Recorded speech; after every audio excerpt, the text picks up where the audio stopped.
So the other thing though that I think often goes unnoticed or untouched during Mental Health Awareness Month is mental health for HR professionals, because we end up taking on some pretty significant emotional burdens from employees. Gladly, it's part of why we got into a profession of service, because that's how I see human resources, as a profession of service to others. Um, and I also think that there's a lack of crisis management training for HR professionals as well. So I don't know if you have any thoughts on that, Matt, crisis management, or how to better support HR professionals with their own mental health.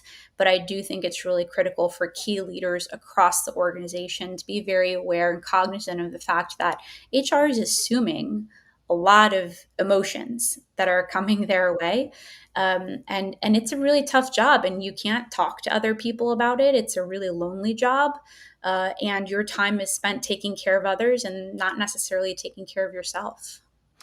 Yeah, I mean, I think it's something that we talked that aspect of it. We've talked about this a few times actually with some of the stories that have come up, that HR have to deal with this stuff. If there's loads of layoffs, HR know they're coming and they know the personal impact it might have on people. Those people might even be their friends in the workplace. And it's always seemed to me that there was just this huge burden on HR. A, not to say anything, and B, to, as you say, these are these are all kind of emotions and human issues that people feel. It's impossible, I think, to not have empathy or get emotionally involved to some extent. So, from that perspective, I think that it's really important that HR get that support. I think the crisis management one is another big thing.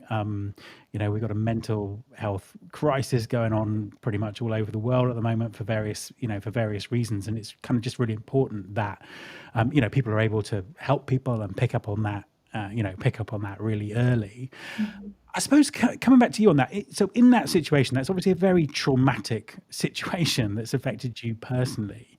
Did you get any support from your employer around that, or were you supposed to just kind of soak it up and carry on? Honestly, I ended up leaving.